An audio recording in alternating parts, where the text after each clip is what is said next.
2014 చంద్రబాబు నాయుడు ఎక్కిన దగ్గర నుంచి చంద్రబాబు నాయుడు దిగే వరకు కరెంటు సంస్థల యొక్క నష్టాలు 22,080 అంటే 22,089 కోట్ల రూపాయలు నష్టాల కాదు 5 ఏళ్లలో.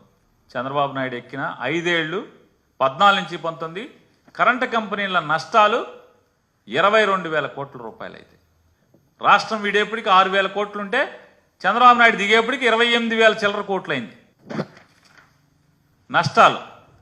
అలాగే కరెంటు కంపెనీల యొక్క అప్పులు 86,000 కోట్ల రూపాయలు. చంద్రబాబు దిగేపటికి 86,000 కోట్ల రూపాయలు అప్పులు. ఇది సంపద సృష్టి. ఇంత పాపం ఇక్కడ మూట కట్టెళ్ళి కరెంటు మీద ఇవన్నీ తప్పుడు మాటలని చెప్తారు. ఆయన తప్పుడు లెక్కలు చెప్తారు, అసత్యాలు చెప్తాడు, సిగ్గు పడకుండా కన్నార్పకుండా అబద్ధాలు చెప్తాడు, విషం చిమ్ముతాడు జగన్ మీద. జగన్మోహన్ రెడ్డి గారి ప్రభుత్వంలో ఏమైంది? 395 కదా, 5 ఏళ్లలో 395 కోట్ల నష్టాలు. జగన్మోహన్ రెడ్డి గారు 5 ఏళ్లలో 395 కోట్ల నష్టాలు. నీ 5 ఏళ్లలో 22,089 కోట్ల రూపాయల నష్టాలు కంపెనీలకి. నీ 5 ఏళ్లలో 56,000 కోట్ల అప్పులైతే కరెంటు కంపెనీలు.